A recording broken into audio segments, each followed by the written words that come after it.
Hello friend, সবাই কেমন আছো? অনেকদিন পর একটা কথা বলা ভিডিও আবার দিলাম। দেখো চারিদিকে এত বৃষ্টি, তার মধ্যে কিছুদিন আগে গিয়েছিলাম বাপের বাড়িতে। বাপের বাড়িতে মার শরীরটা তো হয়তো ভালো থাকে না, তো তার মধ্যে নিজেই একটু মাকে কাজ গুছিয়ে গাছিয়ে করে দিচ্ছিলাম। হঠাৎ করে স্নানের পর দুপুর তখন 12:30 পৌনে একটা বাজবে। চেল তো বেঁধে আমি দেখলাম একটা সিঁড়িতে সাপ, আর তখন একটা ঘরে দেখলাম আসার মুখে ব্যাঙ। ব্যবস্থা করছে। আমি কখনো ভাবতে পারিনি অ্যাকচুয়ালি সাপে কখনো কুনো ব্যাঙ খায়, এই ব্যাঙটারে প্রথমবার ছেড়ে আমি দিলে কিন্তু কিন্তু দৌড়ে দেখলাম। চলে হয়তো তোমরা ভাববে এ দৌড়ে আবার চলে কেমন আসবে। কথা, ওটা উল্টো সাপে তো দিকে যায় ব্যাঙই খায় দেখছিস? না।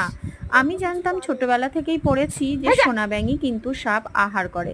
তো এখানে যে কুনো ব্যাঙ পুরো গিলে খায়, আমি কিন্তু এই ওটাই গোটা প্রথমবার গিলে বাপের বাড়ি খাবে গিয়ে ওরা। দেখেছিলাম। আর এটা একটা সাধারণ নর্মালি একটা চেলা সাপ ছিল, যেটা আমরা মানে চলতি ভাষায় আমাদের মধ্যে অনেকে চ্যালবেলে সাপ, হেলে সাপ, অনেকে অনেক রকম বলে।